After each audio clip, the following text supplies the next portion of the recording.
नमस्ते दोस्तों। दुनिया की सबसे ऊंची चोटी माउंट एवरेस्ट पर अब तक लगभग 7,000 लोगों ने चढ़ाई कर ली है, लेकिन उससे 2200 मीटर कम ऊंचाई पर स्थित कैलाश पर्वत पर अब तक कोई विजयी नहीं बना है। क्या आपने कभी सोचा है कि इसका कारण क्या है? आखिरकार क्यों किसी ने कैलाश पर चढ़ने का साहस नहीं किया? क्या है कैलाश पर्वत का रहस्य, जिससे यहाँ की दिव्य रोशनी क्यों बची रहती है? क्या कैलाश को देखना आसान है और क्या वाकई में भगवान शिव यहाँ निवास करते हैं जैसा कि कहा जाता है? क्योंकि जिन लोगों ने इस पर्वत को चढ़ा उनमें से किसी ने भी इसके बारे में कुछ बोला नहीं है। क्या आप इस पर्वत के इतिहास को जानते हैं? चलिए हम आपको बताते हैं। कैलाश पर्वत की ऊंचाई 6638 मीटर है, जबकि माउंट एवरेस्ट 8848 मीटर की है और इसमें 2200 मीटर का अंतर है। फिर भी आज तक 7,000 से अधिक लोग माउंट एवरेस्ट पर सफलता प्राप्त कर चुके हैं, लेकिन कैलाश पर्वत पर यह संभव नहीं है, क्योंकि यह पर्वत असीम शक्तियों से बना है और इन शक्तियों ने किसी को भी इस पर्वत पर चढ़ने की अनुमति नहीं दी है। अधिकांश लोग या तो रास्ते से वापस लौट आते हैं या फिर अपने प्राण गंवा बैठते हैं। हालांकि पूरी दुनिया में एक ही व्यक्ति है जो इस पर्वत पर चढ़कर जिंदा वापस लौटा है। उस व्यक्ति का परिचय आपको होगा, लेकिन कुछ रहस्यों और इतिहास के बाद भी कैलाश पर्वत से जुड़े इतिहास को जानने के लिए धर्म ग्रंथों का सहारा लेना होगा। यहाँ तक कि पुराणों की संख्या 18 है, लेकिन किसी भी पुराण में कैलाश पर्वत से जुड़ी जानकारी की सटीक जानकारी नहीं मिलती, जैसे कि यह कब बनाया गया, किसने बनाया और कैसे बनाया गया। हालांकि एक सामान्य भूमिका में यह कहा जाता है कि सतयुग में भगवान शिव ने कैलाश पर्वत को अपना निवास स्थान बनाया। जब माता पार्वती उनसे नाराज हुई तो भी शिव जी कैलाश पर्वत पर ही गए थे और बाद में अपने परिवार के साथ वापस लौटे। अर्थात गणेश जी, कार्तिकेय और माता पार्वती के साथ शिव जी की बात करें तो बौद्ध धर्म के अनुयायियों के लिए भी कैलाश पर्वत महत्वपूर्ण और आवश्यक है। बौद्ध ग्रंथों में कैलाश पर्वत को माउंट मीरू कहा गया है। हालांकि यहाँ भी कैलाश पर्वत के निर्माण की कोई कहानी नहीं है।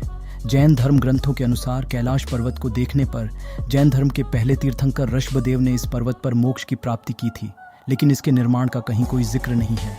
बल्कि जैन ग्रंथों के अनुसार कैलाश पर्वत बहुत पहले से ही मौजूद था और अपार शक्तियों से भरा हुआ था।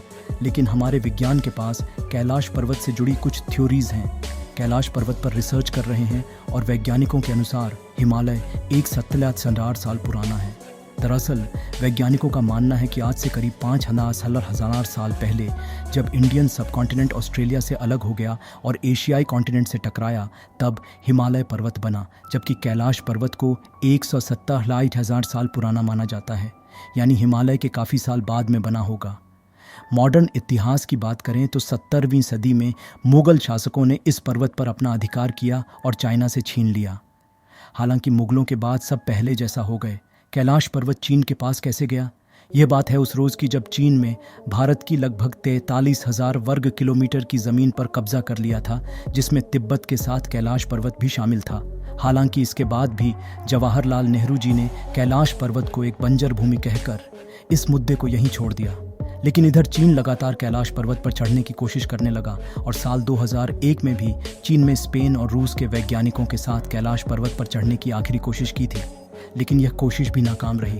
और इसके बाद वैज्ञानिकों ने कैलाश पर्वत से जुड़ी जो बातें बताईं, उन्हें सुनने के बाद हर कोई हैरान रह गया। तो चलिए अब इस पर्वत से जुड़े कुछ अनोखे और हैरान कर देने वाले रहस्यों के बारे में जानते हैं। और घंटी, डमरू और शंख की आवाज़ कैलाश पर्वत पर जिसने भी चढ़ाई करने की कोशिश की, उसने बताया कि पर्वत से लगातार कुछ आवाज़ें आती हैं, जैसे कोई ओम का जाप कर रहा हो या घंटियाँ बज रही हैं। इतना ही नहीं, जब तिब्बत के धर्म गुरुओं ने कैलाश पर्वत पर चढ़ने की कोशिश की तो उन्हें भी लगातार शंख बजने की आवाज़ सुनाई दी। ये आवाज़ जब उनसे बर्दाश्त नहीं हुई तो वे सभी अपनी यात्रा बीच में ही छोड़कर वापस लौट आए। इसके अलावा कई माउंटेन क्लाइंबर्स ने पर्वत से डमरुओं की आवाज़ें सुनी हैं। कहते हैं कि ये डमरू महादेव का है, क्योंकि वे आज भी इसी पर्वत पर रहते हैं। देवताओं का घर कहानियों के अनुसार कैलाश पर्वत पर सिर्फ भगवान शिव या उनका परिवार ही नहीं, बल्कि दूसरे देवी देवता भी रहते हैं, जिनमें भगवान विष्णु भी शामिल हैं।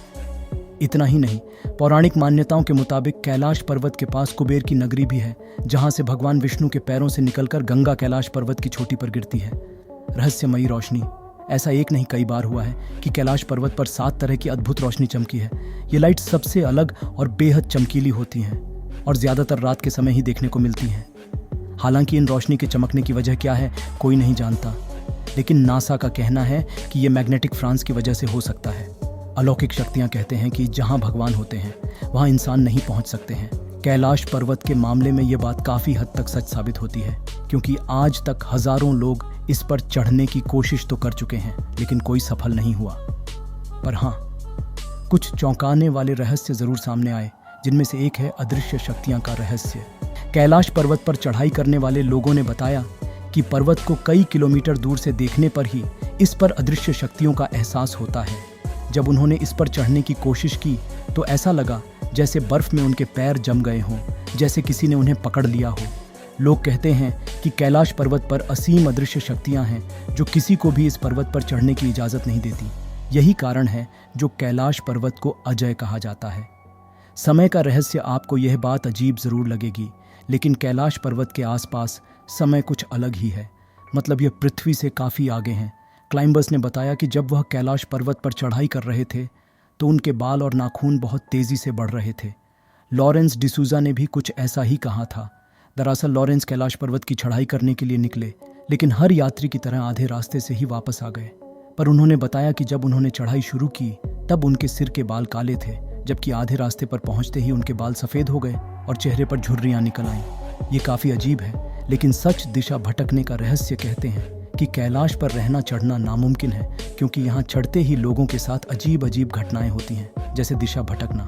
जी हाँ दोस्तों, जब भी कैलाश पर्वत पर चढ़ने की कोशिश करता है तो कुछ दूर जाने के बाद उसे सही दिशा का अंदाज़ा नहीं रहता, और बिना दिशा के किसी भी जगह पर जाना मौत को दावत देने जैसा है। यमराज का निवास स्थान कैलाश पर्वत पर एक जगह है जिसे यमराज के नाम से जाना जाता है। कहानियों के अनुसार इस जगह पर यमराज रहते थे और वे आज भी यहीं पर विराजमान हैं। बता दें कि यमराज छोटी से ही कैलाश पर्वत की परिक्रमा शुरू होती है और वापस इसी जगह पर आने के बाद परिक्रमा पूरी होती है। लेकिन यह परिक्रमा उतनी भी आसान नहीं है, क्योंकि 60 किलोमीटर की दूरी तय करने के लिए 3-4 दिन आराम से लग जाते हैं। कहते हैं कि जो भी इस पर्वत की 12 परिक्रमा लगाता है उसका जीवन सफल हो जाता है। पर्वत का आकार दुनिया भर में कई पर्वत है, लेकिन कैलाश पर्वत जैसी आकृति किसी के पास नहीं है। ये सो छोटे छोटे पिरामिडों के केंद्र स्थल है। पर्वत का आकार बिल्कुल किसी अलौकिक पिरामिड की तरह है। देखकर ऐसे लगता है जैसे किसी ने इसे खुद तैयार किया और यहाँ लाकर रख दिया, जबकि कुछ लोग कहते हैं कि ये दिव्य शक्तियों का घर है और उन्होंने ही इसे बनाया, जबकि कुछ लोग इसे आत्माओं का घर बताते हैं। लेकिन इसके आकार से जुड़ा सच क्या है कोई नहीं जानता। रहस्यमय सरोवर कैलाश पर्वत पर 2 सरोवर भी हैं, मानसरोवर और राक्षस सरोवर। जैसे कि दुनिया में अच्छाई और बुराई का विपरीत असर होता है, ठीक उसी तरह ये दोनों सरोवर भी विभिन्न प्रभावों से भरे हुए हैं। मानसरोवर जल से भरपूर है और इसे लोग दुख दर्द से राहत प्राप्त करने के लिए जानते हैं। कहा जाता है कि मानसरोवर का पानी सिर्फ ऊपर छिटकने से ही इंसान के पाप धुल जाते हैं। ये दुनिया की सबसे ऊंची मीठे पानी की झील है और इसे एक कल्प वृक्ष भी कहा जाता है, जिससे खाने से हर दुख दूर होता है। वहीं दूसरी ओर राक्षस सरोवर है, जिसका निर्माण रावण द्वारा किया गया था। इसका पानी इतना खारा है कि ये इंसान के लिए जहर की तरह है। कहते हैं कि यहाँ बुरी आत्माएं बसती हैं और इसे धरती पर एकमात्र ऐसी जगह मानी जाती है जहाँ कंपास भी काम नहीं करता है। अगर आप यहाँ कमीने पास लेकर जाते हैं तो आपको दिशा भटकने के अलावा और कुछ नहीं मिलेगा। कहा जाता है कि कैलाश पर्वत पर 12 घंटे हमारी पृथ्वी के 2 हफ्ते के बराबर है। जियोग्राफिकल रूप से कैलाश पर्वत तिब्बत में स्थित है, और क्योंकि 1971 में चीन ने तिब्बत के ज़्यादातर हिस्से पर दबोच लिया था, इसलिए कैलाश पर्वत अब भी चीन के शासन क्षेत्र में है।